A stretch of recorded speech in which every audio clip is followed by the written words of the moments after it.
আজকে যে আন্দোলনটা মূলত ঢাকেবির বা ঢাকা সেন্ট্রাল ইউনিভার্সিটির যে আন্দোলনটা, এটা আসলে আমাদের গত 1 বছর যাবৎ চলমান যে ধারাটা, সেই ধারার একটা বহিঃপ্রকাশ। কারণটা হচ্ছে গত 1 বছর যাবৎ আমরা আন্দোলন করতেছিলাম এবং প্রশাসনের পক্ষ থেকে আমাদেরকে যখন আশ্বস্ত করা হলো এবং তারা বিশ্ববিদ্যালয় হবে এরকম একটা নির্দেশনা আমাদেরকে বা একটা আশ্বস্ত করে আমাদেরকে ঘরে ফিরালো। আমরা ছিলাম পড়ার টেবিল থেকে রাজপথ থেকে আবার আমরা আমাদের পড়ার টেবিলে ফিরে আসছিলাম। কিন্তু রিসেন্ট টাইমে বিশেষ করে গতকালকে দেখলাম শিক্ষা ক্যাডার যারা আছে তারা শিক্ষা বাণিজ্যের যে সিন্ডিকেট, তাদের যে সিন্ডিকেট এবং বাণিজ্যটা আছে সেই বাণিজ্যকে টিকিয়ে রাখার জন্য এই অধ্যাদেশটাকে বিলম্বিত করার উদ্দেশ্যে তারা সেখানে সংবাদ সম্মেলন এবং মানববন্ধন করছে, যেখানে তাদের মানববন্ধনের উপরে যে তাদের ব্যানারে লেখা ছিল উচ্চশিক্ষা সংকোচন এবং নারী শিক্ষা সংকোচন। আমি জাস্ট দুটো উদাহরণ দেব।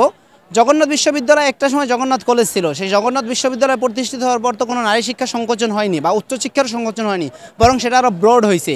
ঢাকা বিশ্ববিদ্যালয় প্রতিষ্ঠা হয়েছে যে ঢাকা কলেজের মাধ্যমে, সেই ঢাকা বিশ্ববিদ্যালয় প্রতিষ্ঠা হওয়ার পরে কোনো শিক্ষা ব্যবস্থা সংকুচিত হয়নি, বরং সেটা ব্রড হয়েছে এবং ঢাকা বিশ্ববিদ্যালয় আজকে সারা বাংলাদেশকে সারা পৃথিবীর বুকে রিপ্রেজেন্ট করতেছে। সেই জায়গা থেকে আমাদের ওইটার প্রতিবাদে মূলত আজকের প্রতিবাদ, এবং আমরা চাচ্ছি আগামী 3 দিনের ভিতরে যদি অধ্যাদেশ জারি না করে তাহলে আমরা আবার আমাদের টেবিলসের আমরা রাজপথে আসতে বাধ্য হব।